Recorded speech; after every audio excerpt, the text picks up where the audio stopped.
Hello बच्चों, तो आप प्रश्न को देखते हैं। सिद्ध कीजिए कॉस थीटा गुनी कॉस थीटा बटे 2 माइनस कॉस 3 थीटा गुनी कॉस 9 थीटा बटे 2 बराबर साइन 7 थीटा गुनी साइन 8 थीटा है।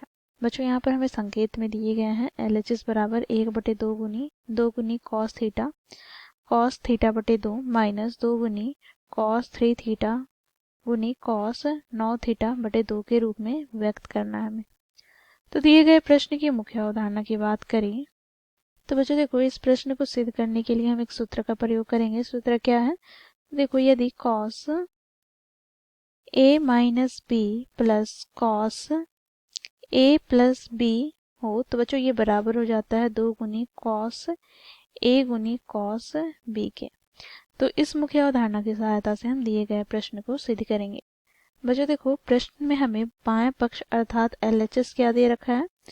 तो cos थीटा गुनी cos थीटा बटे 2 माइनस cos 3 थीटा गुनी cos 9 थीटा बटे 2।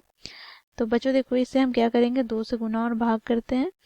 तो बच्चों देखो 1/2 आ जाएगा और यहाँ से बच्चों देखो हमें प्राप्त हो जाएगा 2 गुनी cos थीटा गुनी cos थीटा बटे 2 माइनस 2 गुनी cos 3 थीटा गुनी cos 9 थीटा बटे 2। ठीक है। अब बच्चों देखो, यहाँ पर हम सूत्र का प्रयोग करेंगे जो हम लोगों ने मुख्य अवधारणा में प्रयोग किया है। तो यहाँ से हमें प्राप्त क्या हो जाएगा? तो बच्चों देखो, यहाँ पर 2 गुनी कॉस ए गुनी कॉस बी है। देखो यहाँ पर 2 गुनी कॉस थीटा गुनी कॉस थीटा बटे 2। तो इसे हम क्या लिख सकते हैं? तो देखो यहाँ पर कॉस ए माइनस बी अर्थात थीटा माइनस थीटा बटे 2। फिर यहाँ से क्या आ जाएगा? प्लस में कॉस ए प्लस बी अर्थात थीटा प्लस थीटा बटे 2। ठीक है। अब माइनस का यहाँ से बच्चों पुनः हम सूत्र का प्रयोग करेंगे तो यहाँ से हमें प्राप्त क्या हो जाएगा? तो यहाँ से हमें प्राप्त हो जाएगा कॉस 3 थीटा माइनस 9 थीटा बटे 2 गुना में कॉस यहाँ से 3 थीटा प्लस 9 थीटा बटे 2।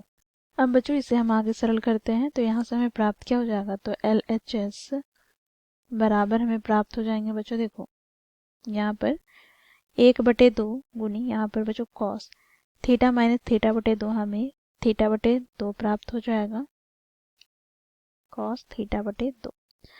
अब बच्चों देखो यहाँ पर प्लस का कॉस 3 थीटा बटे 2 हमें प्राप्त हो जाएगा। फिर माइनस का बच्चों यहाँ से हमें प्राप्त क्या हो जाएगा? तो कॉस माइनस 3 थीटा बटे 2। फिर माइनस का यहाँ से हमें प्राप्त क्या हो जाएगा? तो कॉस 15 थीटा बटे 2। अब बच्चों देखो, यहाँ से हम इसे आगे सरल करते हैं तो 1/2 गुनी यहाँ से बच्चों कॉस थीटा बटे 2 प्लस कॉस 3 थीटा बटे 2 माइनस यहाँ से बच्चों हम जानते हैं कॉस माइनस थीटा बराबर क्या होता है? Cos theta. तो यहाँ से बच्चों देखो कॉस माइनस 3 थीटा बटे 2 हमें कॉस 3 थीटा बटे 2 ही प्राप्त हो जाएगा। और यहाँ पर माइनस का कॉस 15 थीटा बटे 2। अब बच्चों देखो यहाँ पर क्या हो जाएंगे कि प्लस कॉस 3 थीटा बटे 2 से माइनस कॉस 3 थीटा बटे 2 से कट जाएगा। यहाँ से हमें प्राप्त हो जाएगा 1/2 गुनी यहाँ से बच्चों कॉस थीटा बटे 2 माइनस कॉस 15 थीटा बटे 2। अब बच्चों एक सूत्र का हम प्रयोग करेंगे। देखो सूत्र क्या है?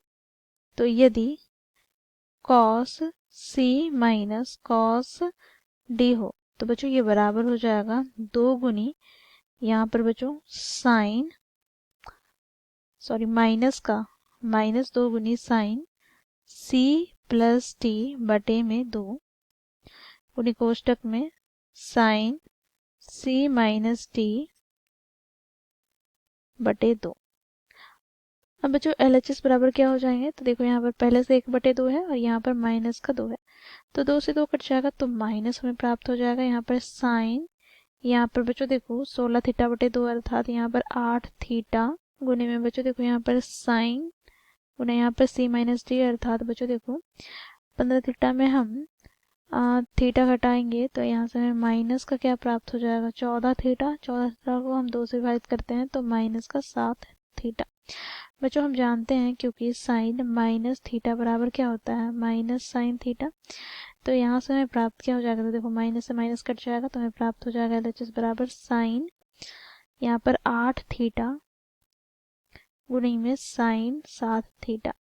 तो बच्चों ये किसके बराबर है, तो ये दाएं पक्ष RHS के बराबर है। तो इस प्रकार बच्चों हम लोगों ने LHS और RHS को बराबर सिद्ध किया मुख्य अवधारणा की सहायता से। आशा करती हूँ आप लोगों को यह प्रश्न समझ में आया होगा। धन्यवाद।